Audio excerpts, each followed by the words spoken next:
Good morning. My name is Kent Coble. I'm an alcoholic. Dry date 5/18/92. My sponsor is Bob D. I'm a member of the Venice Group of Alcoholics Anonymous in Sandusky, Ohio. I was raised right. Yeah, I always say if my mother was here, she'd get up and say, you ain't turned out right. But anyway, I want to thank the committee for the invitation. I honor the privilege of participating at any level in the life-giving, life-saving, life-changing fellowship of Alcoholics Anonymous.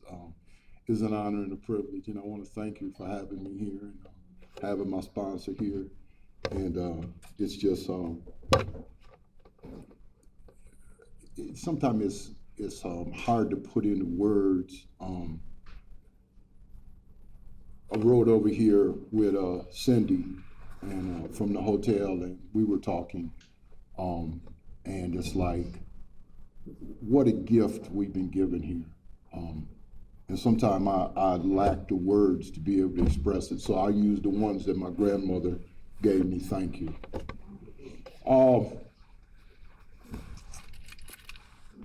Cindy left us off last night with step 3, which she shared with us so beautifully about. Step 3 is about a decision.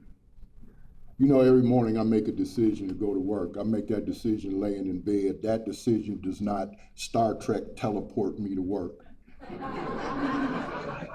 After I make the decision, some things have to take place, right?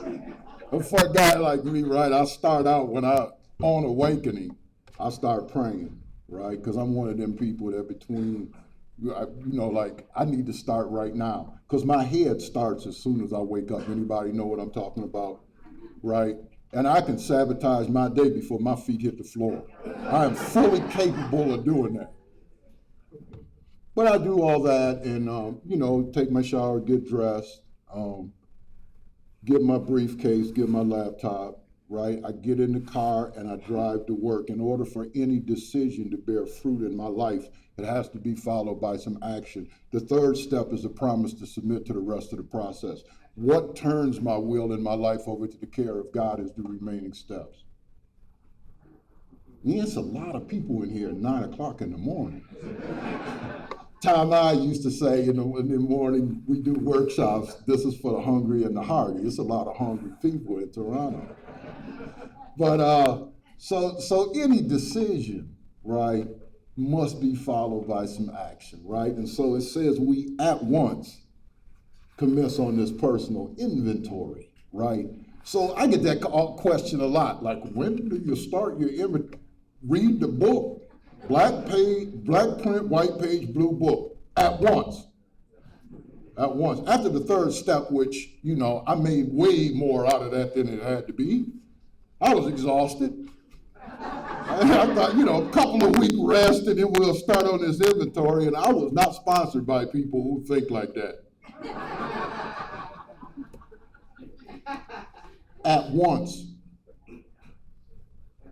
How long you give somebody to do it? I told y'all last night my grand sponsor was Neil Craven in Cleveland. Neil was sponsored by Dr. Bob. I asked Neil, how long did Dr. Bob give you to write an inventory?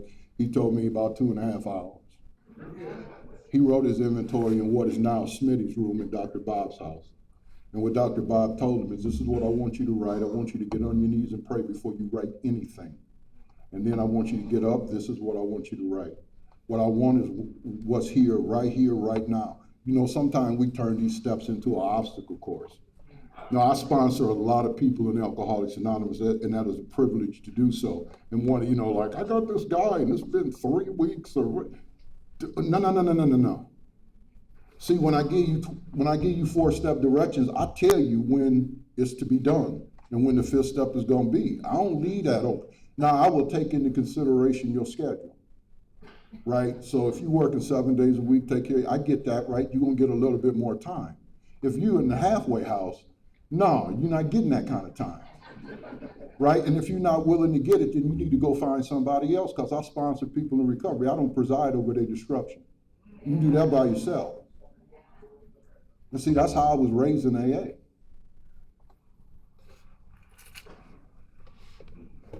I spoke at a meeting in Cleveland, and the guy introduced me. He said, our speaker is AA fundamentalist Kent Coleman. I was insulted by that. know what it meant, right? I asked my sponsor, what does that mean? He said, it's that you believe in doing it the way they did it when it started. And I said, I guess that's all right too.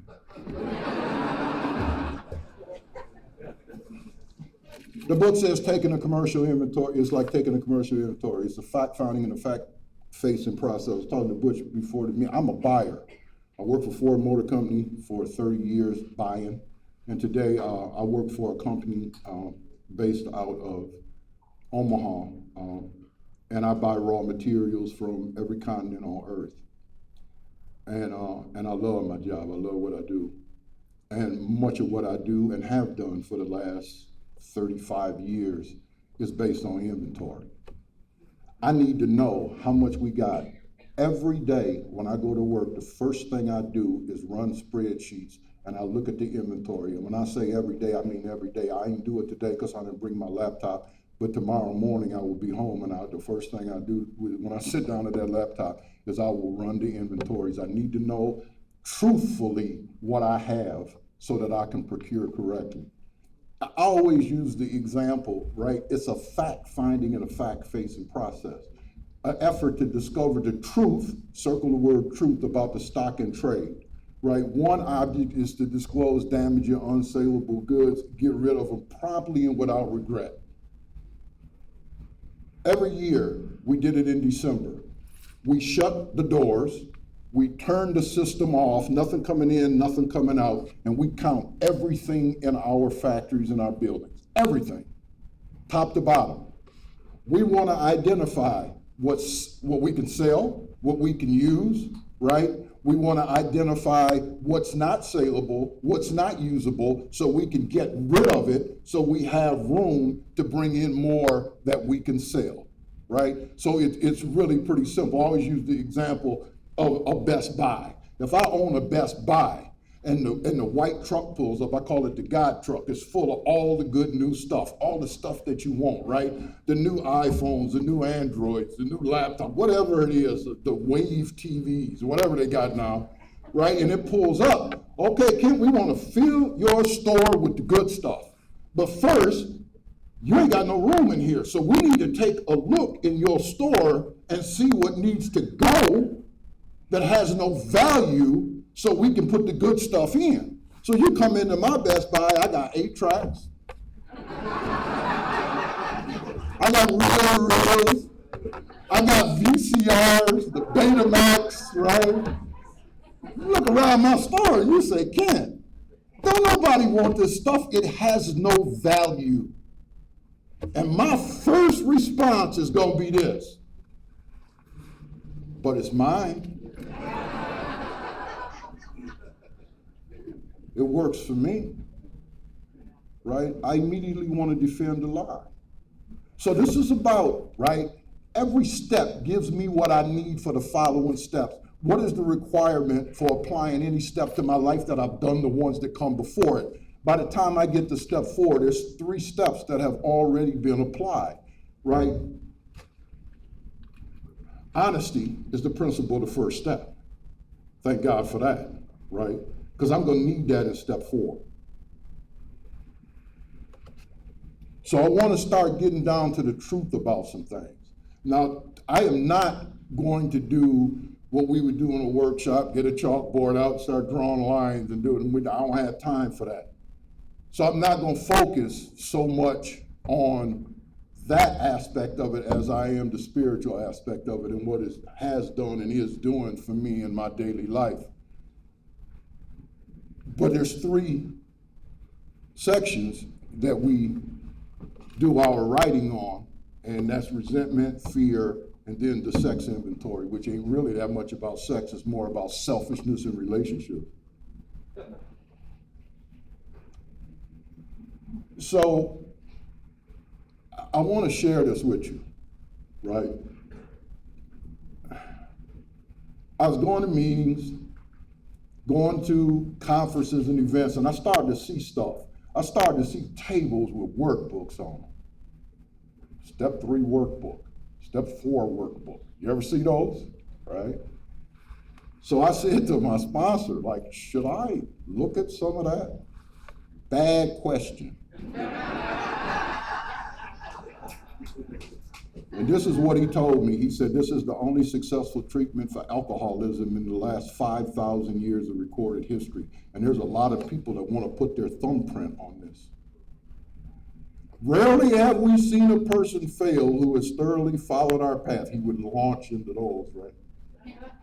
He said, we read the black print on the white page in the blue book and we do what it says. And so I went home and threw away all the workbooks I had.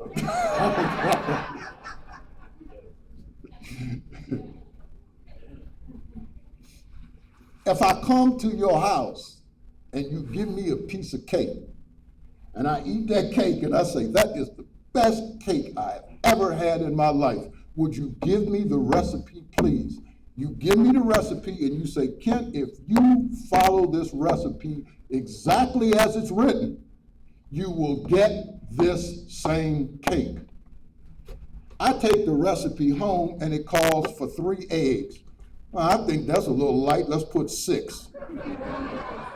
2 cups of flour, man, that's a lot of flour. Let's just put 1. Right? And I don't get the same cake. If you alter the content, you will alter the finished product. So I don't need to add, subtract, nothing. People start talking about, was there 3 columns or 4 columns? Hey, let's waste the whole meeting talking about that. While we got new people in here who are trying to learn how to stay sober, who need help, but we're going to debate for an hour whether there's 3 columns or 4. Frankly, I could care less how many columns you use. What I care about is the content. Is all of the information that the book asks for in your inventory? Thank you. That's all I need to know. So I'm not married to format, I'm married to content. So we start with resentments. Now, I always have said, right, the first 2 columns, I've been doing them all my life. They was easy, because I know who I'm mad at and I know why I'm mad at you. Right? As a matter of fact, I think about it every single day.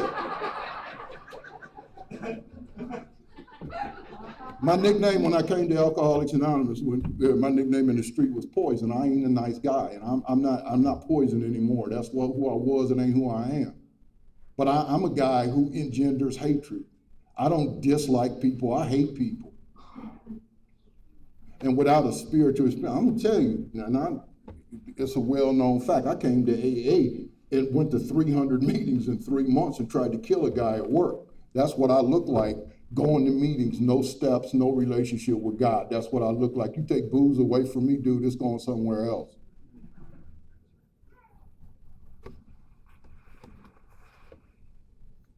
So I know them first 2 columns, right? We work down in the columns. We don't work across. Very important. Follow the directions in the book. We list it. When you list, you go down. I asked my sponsor, well, why can't you just go across? He said, well, take a look at Mr. Brown. So I said, okay, how about Mr. Brown? I got his name here, and I'm going to work across. What's the cause? His attention to my wife, told my wife I got a mistress, and he might get my job at the office. What does that affect? My sex relations, self-esteem, fear, security, personal relationship. I don't know about you, but if I'm working across, by the time I get done with that, I don't know who number 2 is because I'm going to look for Mr. Brown.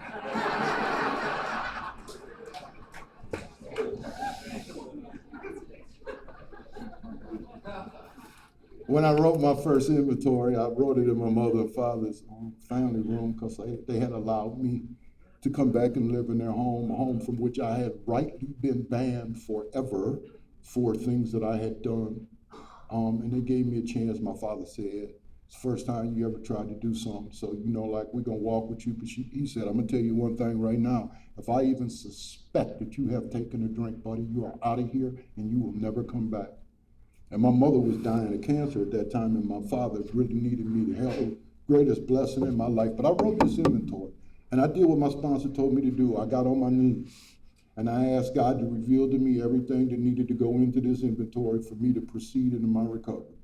It was a Saturday afternoon, and I got off my knees, and I made those lines on that paper, and I started on that first column, resentful act, and it just flowed. It just flowed. Then we go to the second column, which is the cause. We're working down, right? And so now, boom, they just flowed.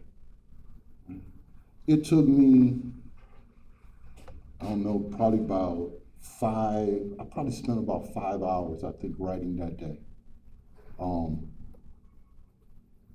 I had already been given the date for the fifth step. And when I got done, I was done. I didn't start, well, it's gotta be perfect. You know, one of the questions you get is, how many names should you have on there? Did you pray before you did it? If it's only 2 names on there, then it's 2 names on there. If it's 100 names on there, it's 100 names on there. Where do we come up with this stuff? I've had people come up to me and say, well, my sponsor said I ain't got enough names on here. I said, did you pray before you did it? Yes.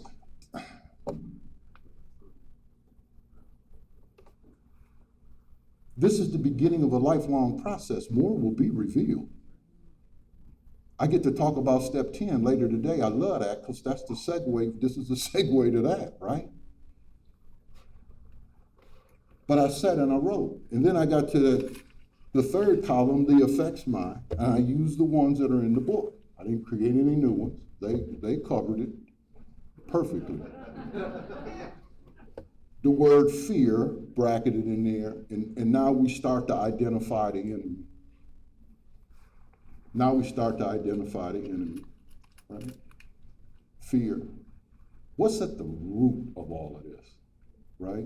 Bill Wilson says self-centered fear is the chief activator of all my character defects. So now I'm looking at this fear that I'm gonna lose something, or fear that I'm not gonna get something that I think I gotta have. Sometimes that's like your respect. I had somebody on my inventory that hit me from behind with a dodgeball in like the 3rd grade. This girl, her name was Jeanette. And I character assassinated this person for the next 30 years. Because of that. Why? Because people laughed. So you don't see me the way I'm afraid that you don't respect me. I'm afraid you don't like me. I'm afraid you don't see me in the light I want you to see me. See, I start to realize how this evil and corroding thread is woven through the fabric of my existence. Now I'm starting to see some stuff, that all this stuff, this resentment, these are the faces of fear. These are the faces of fear. If you scare me bad enough, I will get angry. And you'll think, man, that's angry. I'm scared, man. I'm scared. Now, at this point, we get some direction, and I'm grateful for the sponsorship that I have had, because there's some direction that saved my life. And has changed the way that I see me. It's changed the way that I see you. It's changed the way,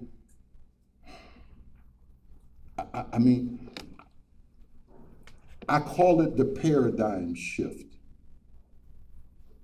I call it the paradigm shift. Because obviously, resentment is the number one offender. I cannot stay sober and have, my sobriety is continued upon my relationship with God. I cannot have a relationship with God, because the God of my understanding is love, when I'm full of hate.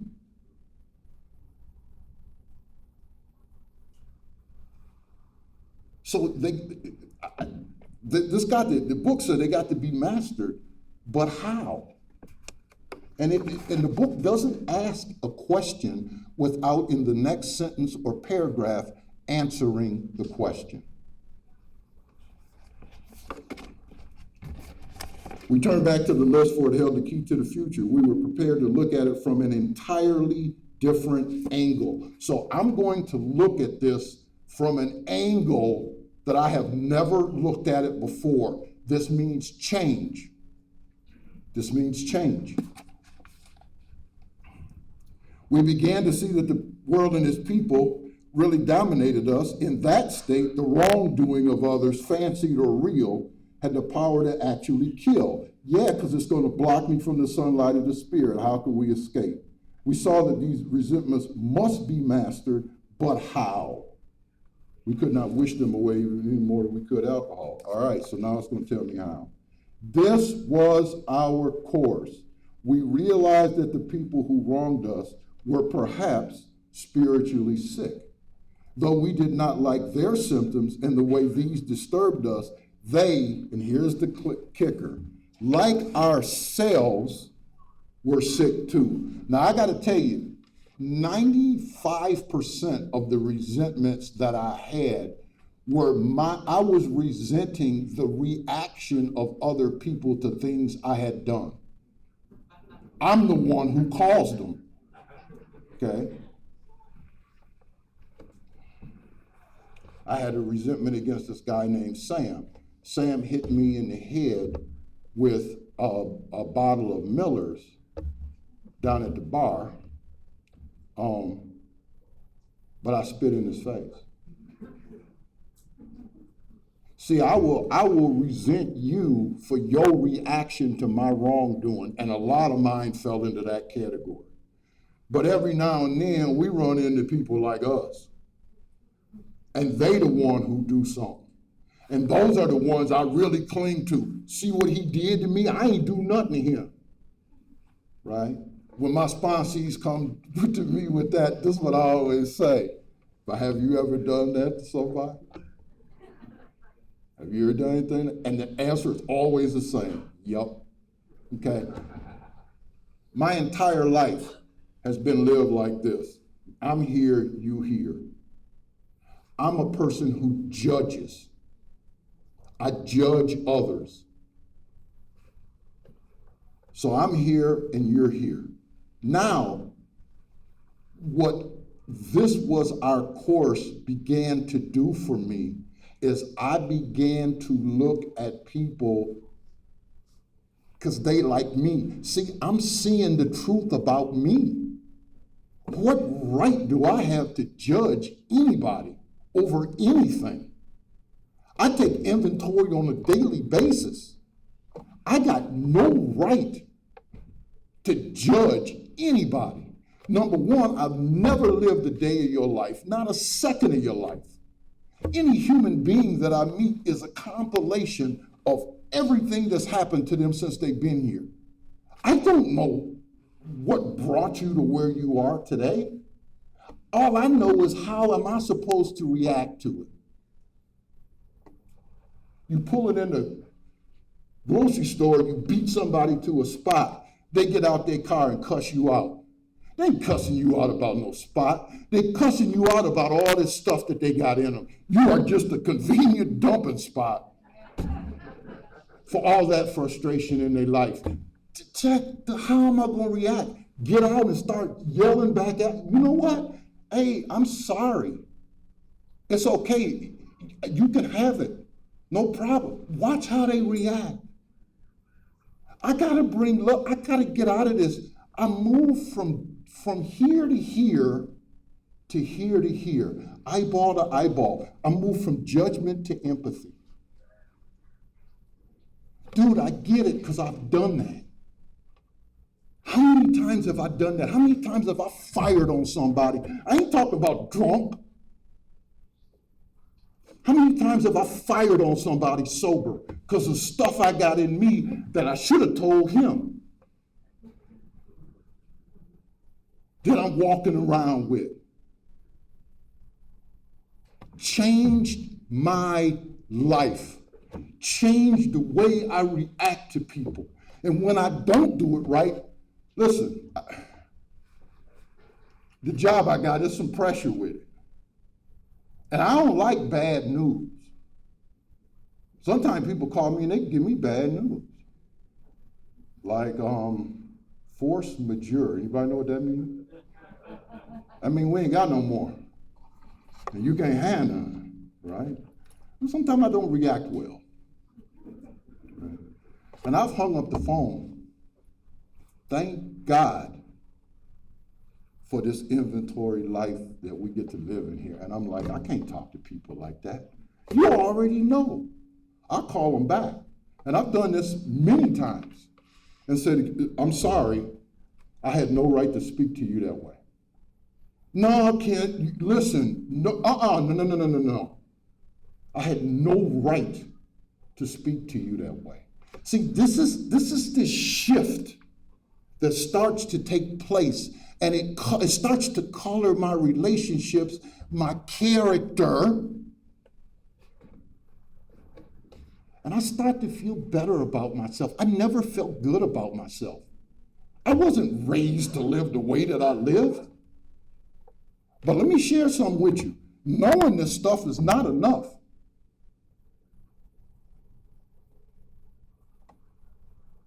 You can quote the book all you want. What I have learned in the last 30 years is my first sponsor told me, I'm going to train your feet to move against your head. I'm going to train your feet to move against your head. I come home from work thinking, man, it was a long day. I am not going to the meeting. I've talked to 2 or 3 sponsees today. I deserve a break. I deserve some rest, right? As I'm walking into the garage with the keys in my hand, because Bill Finley and Kenny Bombalicki trained my feet to move against my head. Dude, this the enemy. This the enemy. Thank God for good sponsorship. I had them, then I had Bob. That's all the sponsorship I have had. I've been blessed.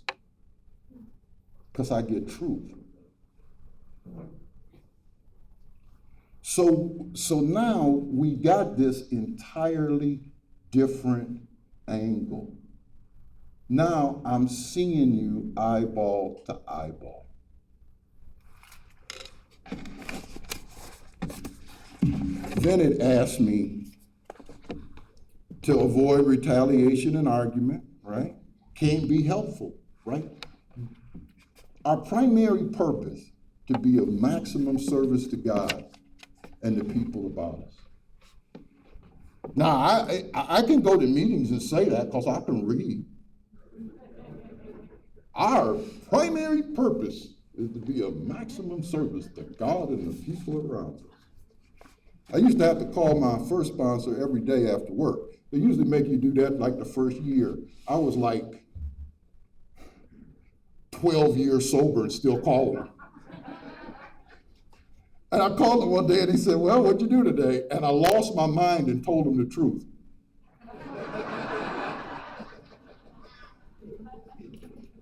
And I had cursed out an area manager that day because he said something I ain't like. And when I say I cursed him out, I'm telling you, there was 2 or 3 guys who came and got between me and him because they said they never heard that kind of language. I'm 12 years sober, Mr. AAA, right? And my sponsor said to me, let me ask you a question, big shot.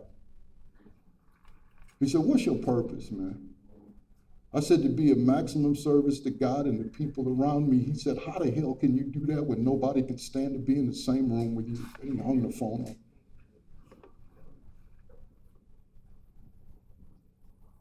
Listen, the spiritual life is not a theory. I got to live it. I've been to AA meetings all over the world. I have yet to attend a meeting where somebody stand up and say, it works if you know it.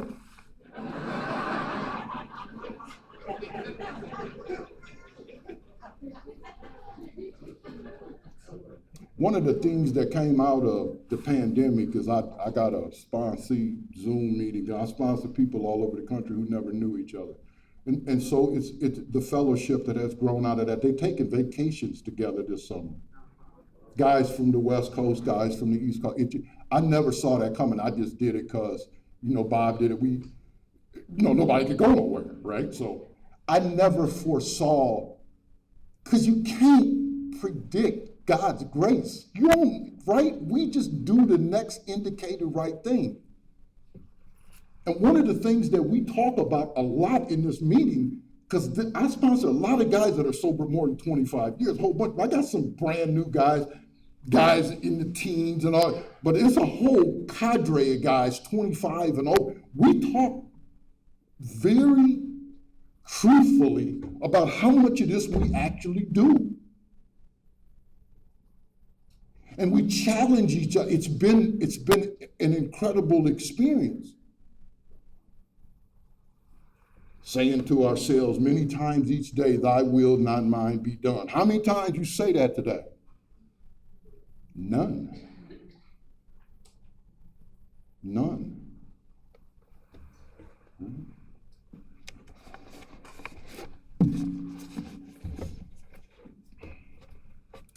Now it asks us to do a little more writing. Referring to our list again. Now I love this. Putting out of our minds the wrong others had done. We resolutely looked for our own mistakes. This, my inventory, ain't yours. Disregard entirely. Where have we been selfish, dishonest, self-seeking, and frightened? Though a situation had not been entirely our fault, we tried to disregard the other person involved entirely. Where were we to blame? Okay. Now we get down to the nitty-gritty. Now we're taking a personal inventory. Now we're looking at the truth, right? One of the things that Bob had me do an inventory was like after we got done, he was like, if the other person was writing the inventory, like what would they write about you? Because you know the answer to that, don't you? You know the answer to that. And man, that was a gut-wrenching experience. But the inventory is mine, it ain't the other person's. I can't do nothing about what happens with them, but I can do something about what happens with me. Where were we to blame? So usually the way that I do it is just, they do the 3 columns, and then like number 1 under resentment, on the separate sheet of paper, we put number 1 and then we answer those questions. So that's the way I do it. You can put another column there, it makes it easier to see, that's fine. Main thing, like I said in the beginning, is content, not format. Just that all the information get put down. Resentment inventory. A shift in spirit, a shift in perspective. It's like a whole new, man, it's like somebody raised a curtain. And I can tell you now that I am human and I am susceptible to getting angry with people. But here's what I'll say, is I've made progress. Doesn't happen as frequently, it isn't as severe. And I'm less spiritually tolerant of it. Does that make sense? I don't, because automatically if I did something that, like you had it coming, I walk away, I don't think about it no more. You had it coming. It don't sit with me no more. I'm not the same person. It's not acceptable to me anymore. Changed my life. Certainly changed how I react to other people and how I see others. And hopefully moves me closer to actually being able to live my primary purpose instead of going to meetings and reciting it.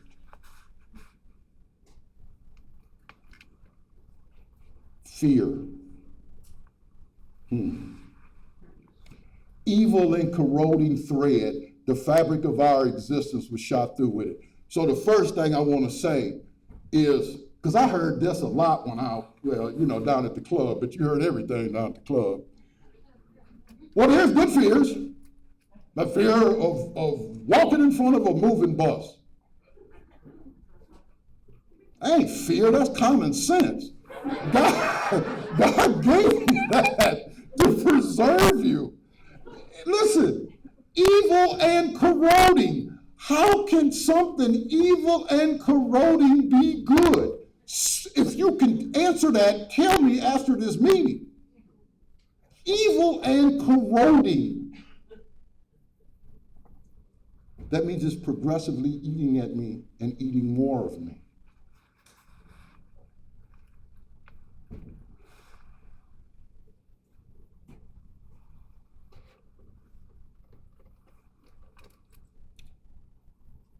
I didn't hear this in AA, but I have heard it in AA, but the first place I heard it was from my mom. You can only operate in one or two spheres, and that's love or fear. That is it, that is all, there's not a third one. And anything that's going on with you, you can walk it back to one of those two. My mother told me that. My mother told me a lot of stuff I used to listen to.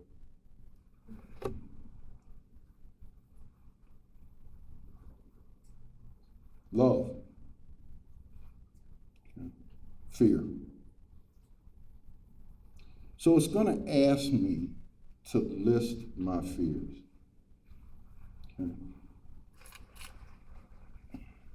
Says the fear ought to be classed with stealing. It seems to cause more problems. Stealing what? How about my life? How many things has Kent not done because of fear and justified it some other kind of way?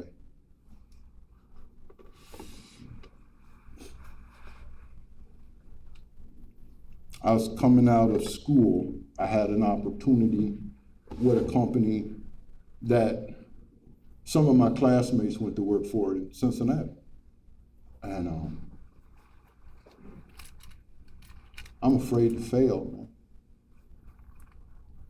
And I had worked in an auto plant in the summertime, and they forgot, there was a 7-day department, they forgot, and I got in the union. I was supposed to get laid off for 89 days, and I got in the union. So I had started to, back then they used to have an educational leave. I started to accumulate seniority while I'm going to school. It's kind of like they used to do in the military. They used to have that in the big three back then. And so my rationale was, I'm gonna go back and I'm gonna work in this plant, I'm gonna make good money. Here's the deal, why didn't I take that job? Because I was afraid to fail, man. Robbed me of a great opportunity. A lot of my friends went to work there and they had an employee contribution program, and it was deemed illegal. At some point they messed up how they did it. And so everybody got cashed out at a minimum of $1 million apiece. Boy, don't think I didn't look at that when that happened, right? But money notwithstanding, the reason why I didn't take that job is because I was afraid. The reason I didn't have a family is because I was afraid I couldn't meet the responsibility. And I would have gave you a million excuses. Oh, I travel light. Right, I don't need all that back, right? I travel light. Yeah, I travel so light, I slept in my car. Okay, listen, that's when I had a car. You're looking at a man that worked for Ford Motor Company who did not have a car. When I came in this fellowship, I did not have a car. It is possible, you're looking at a guy that did it. We almost get cars for nothing. I couldn't. I wrecked it drunk, obviously, but I can't make a payment.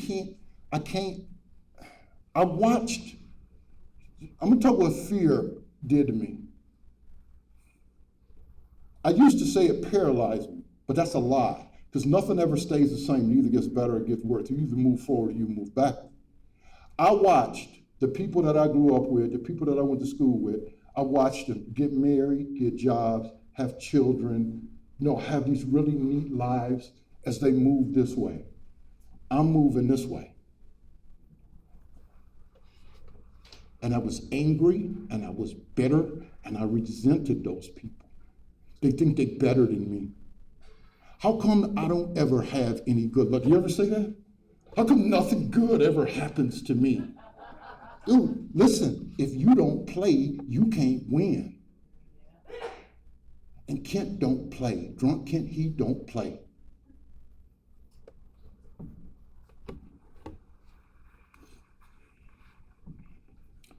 So my friends came over to the house one day. My mother looked at him and said, get away from him. He's going nowhere. And he'll take you with him if you let him. Fear of failure, fear of success, fear of losing, fear of not getting. When I look back, it was the basis of my resentment. And it completely, at the age of 32, when I came to y'all, I have nothing, man. I sat down with my father at the kitchen table. My father looked at me and he said, you ain't worth a quarter. And that was literally and figurative. He said, you ain't worth a quarter. And I wasn't. I had nothing. Nothing.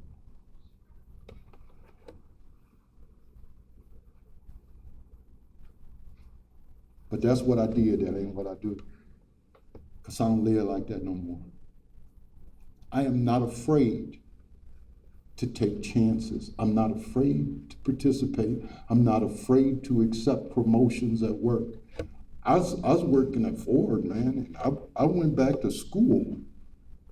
You know how come I never went back to school? They said you should go get an advanced degree. Ford to pay for it. You know how come I didn't? Because I was afraid I was going to fail, man. That's why I didn't do it.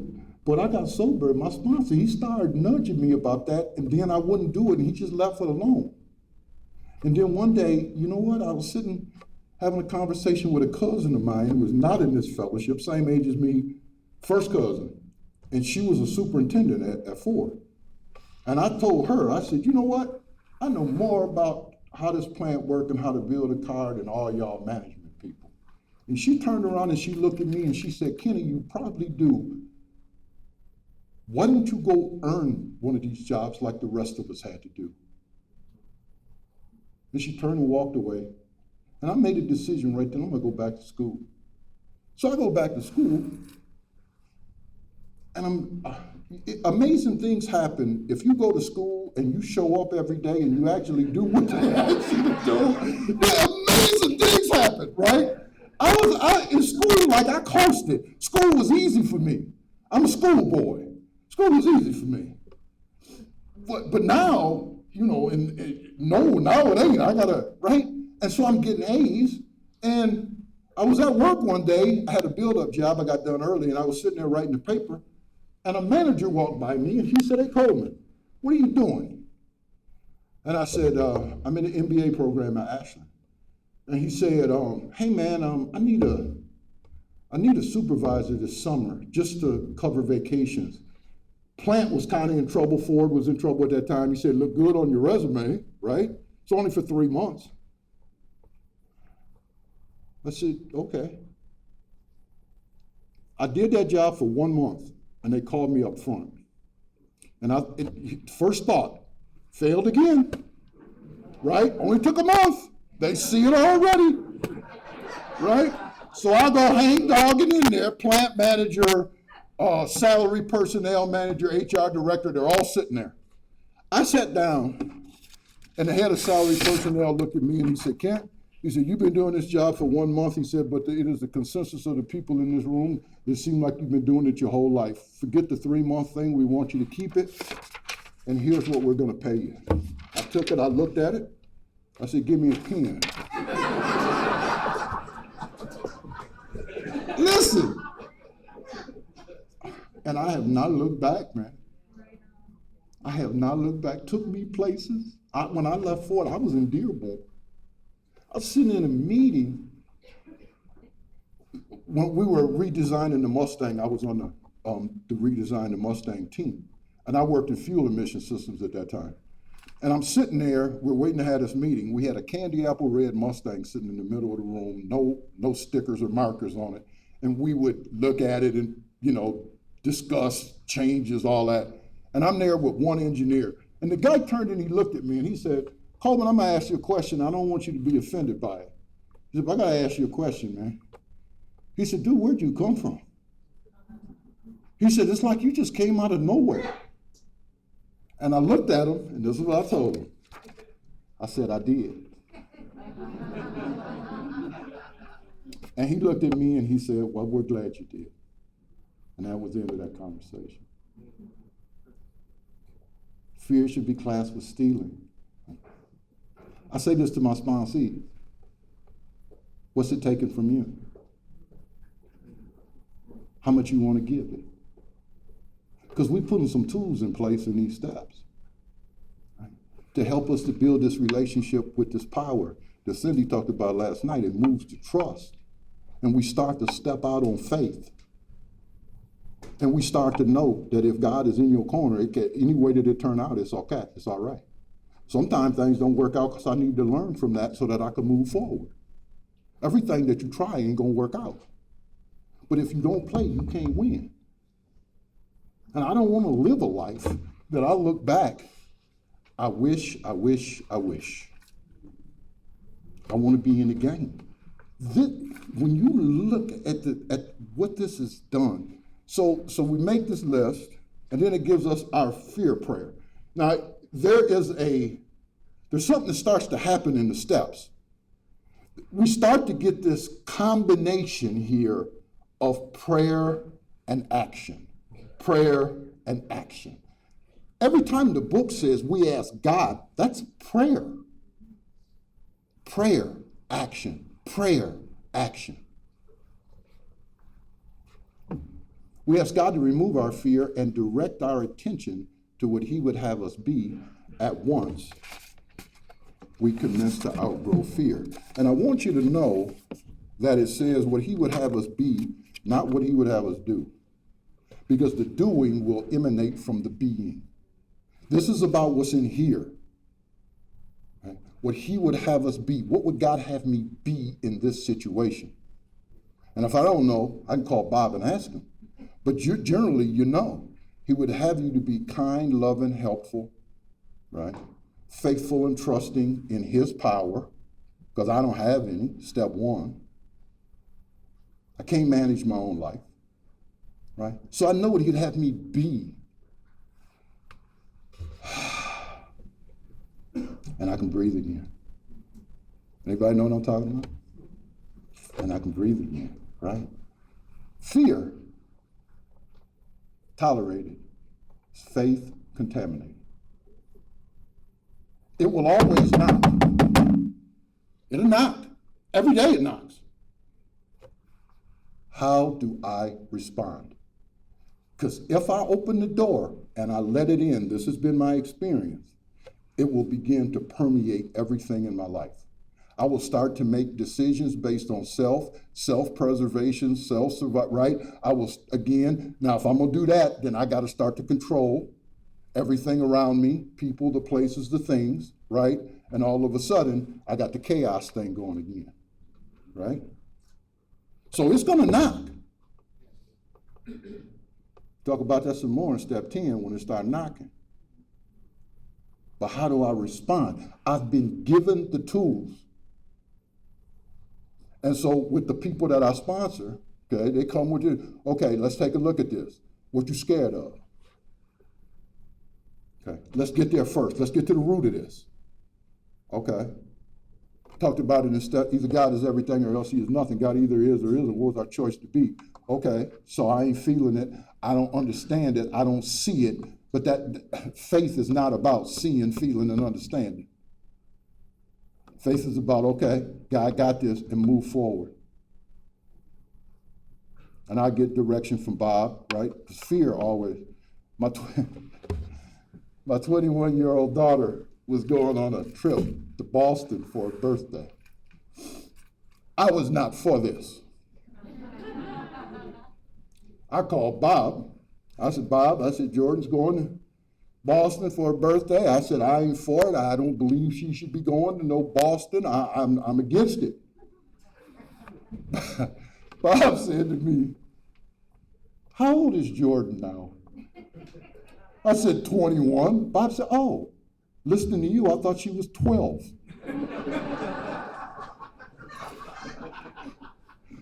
Brought me right back, right? Like, because Bob knows my daughters. My daughters are grown. The oldest one married, got a grandbaby. My kid's grown. But what was it? It's fear, man. It's fear. It's fear. It's not trusting God. She may be my daughter, but she belongs to God. I commend my children to God's care every day. I had to learn how to do all this. I mean, this lot was taking a lot of time, 30 years up in here. A lot of this has taken me a long time. But thank God for this fellowship. Now I always tell my sponsees, I ain't got to take that long for you. If you don't want to, I'll share my experience with you. Maybe you get it rolling a little sooner than I did. We take it a day at a time. Lastly, we got sex relations. And all of us have said need an overhauling here. Basic tenet with that is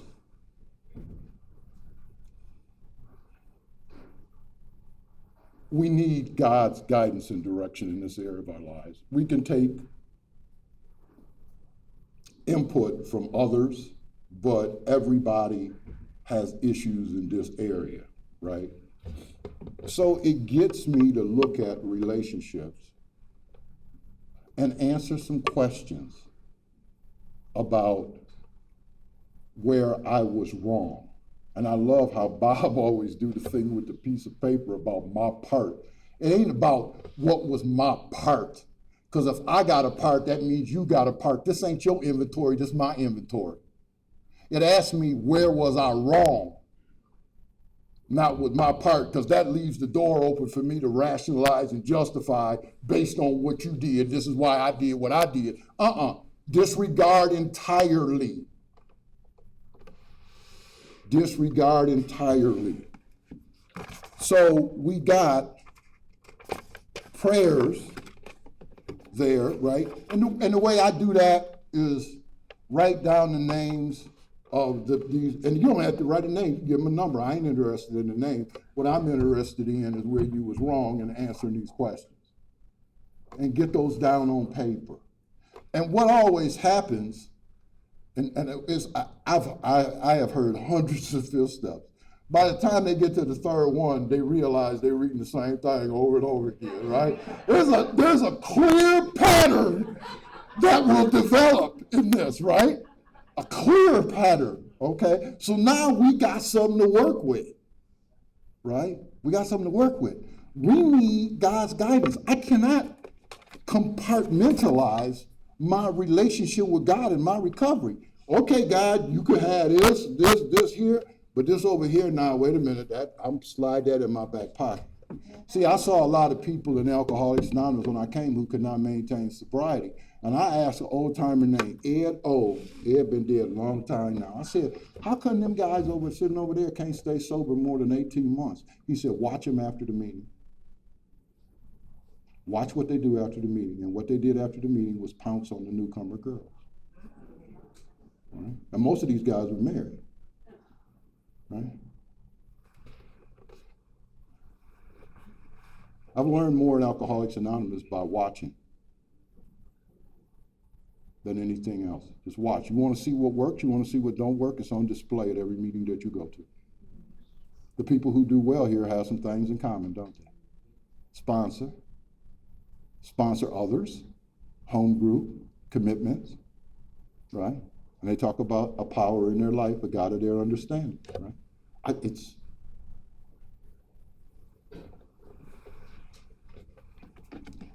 So we commence the writing, and we answer those questions. All right. And one of the things that selfish, dishonest, and there are prayers, and I always use the last one on page 70, because it's kind of a synthesis of the rest of them.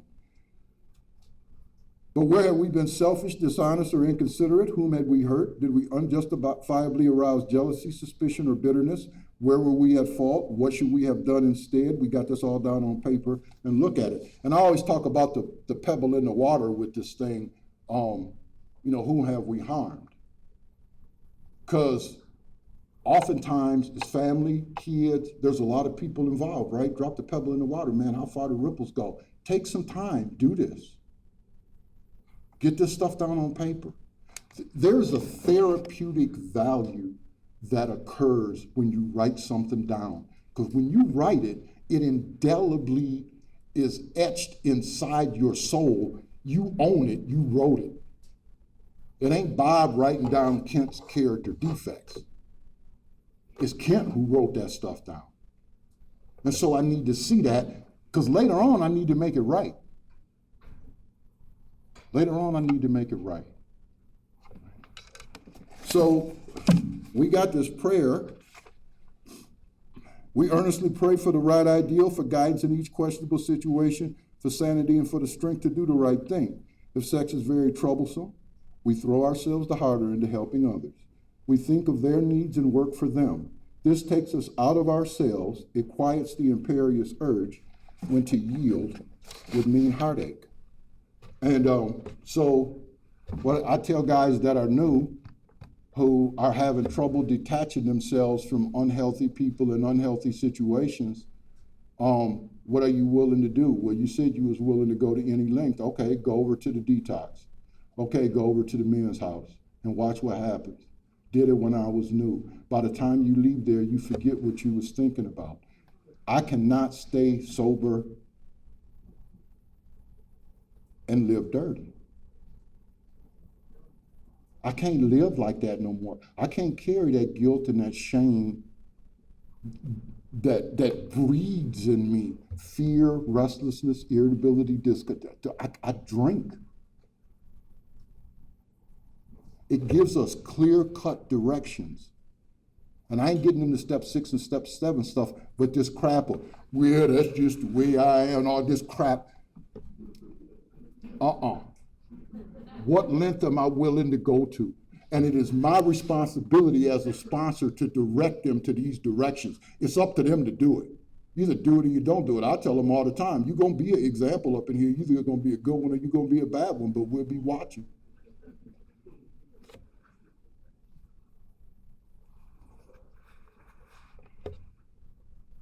So we got prayers, right? God, this is a sick person. Please save me from being angry. How can I be helpful? Thy will be done. We ask God to remove our fears and direct our attention what he would have us be at. Once we commence to outgrow fear. So in all 3 areas of my life, I now have prayer and action. Prayer and action, right? Am I using them? I know about them, but am I actually using them?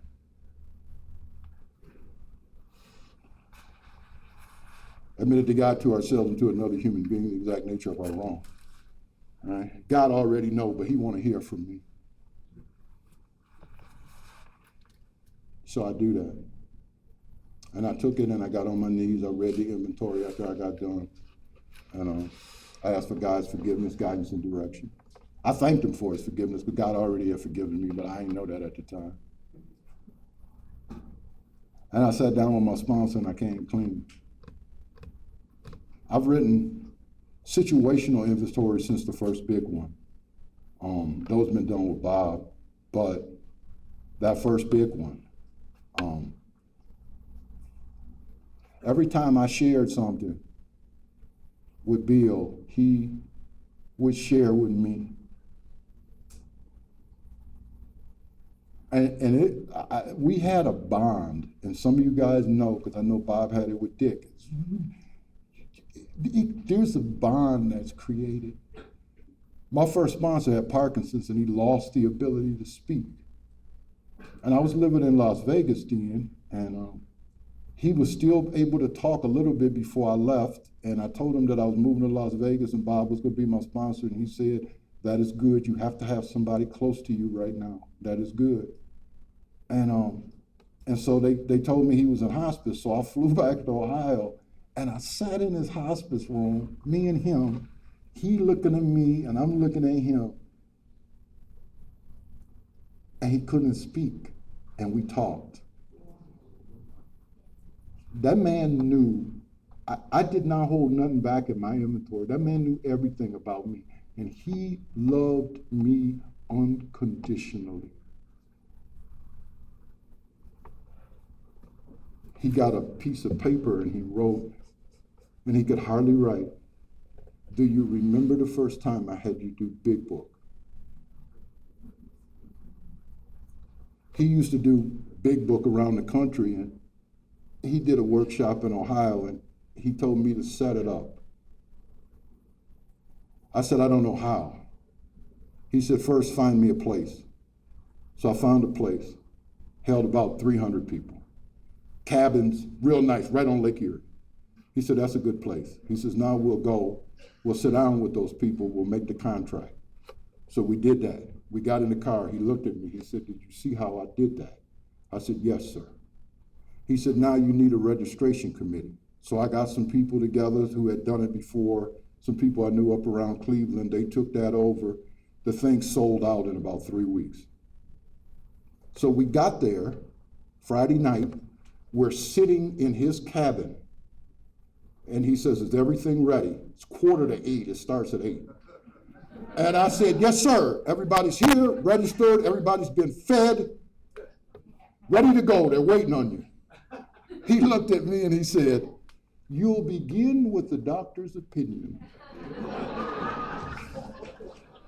And I said, "These people here from Canada, from Kentucky." I said, "These people didn't come to hear me. They came to, your name is on it." He said, "You'll begin with the doctor's opinion." It took me like that, right? We sat. How did I feel after the fifth step? Right? The book talks about, holding nothing back, illuminating every dark cranny from the past.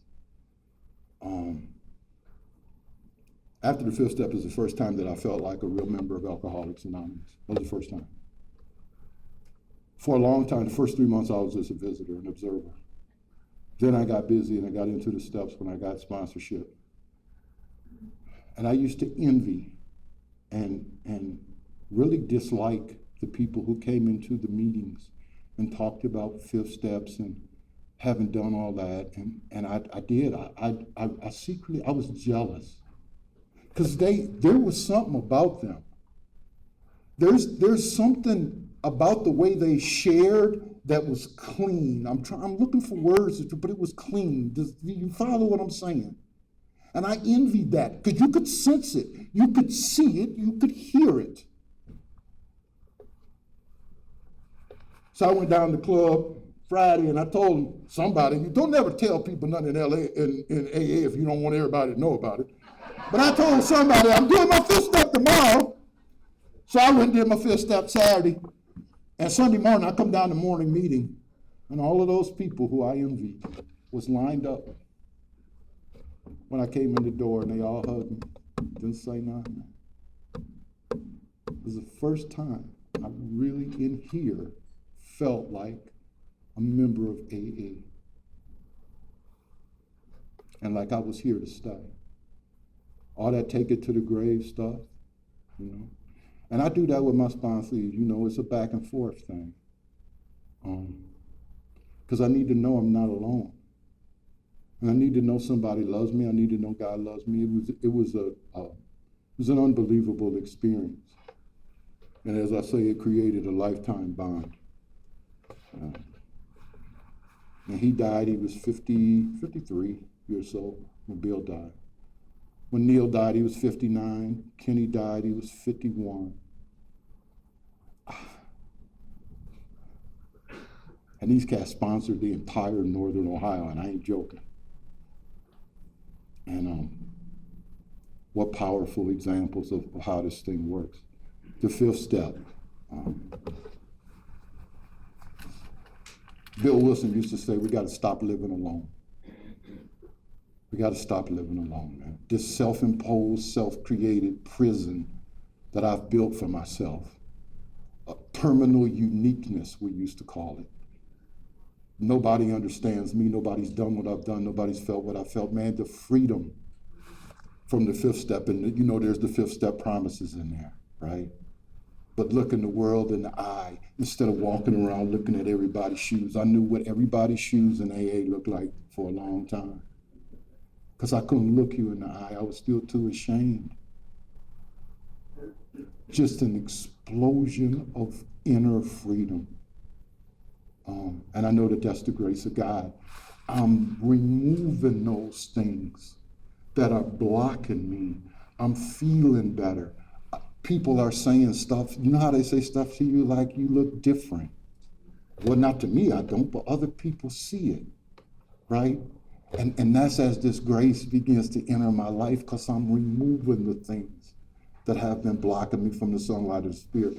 But there's a whole lot more that need to happen, right? Steps 6, 7, 8, 9, 10, 11, 12. That's going to be going on today. God bless you. Thank you.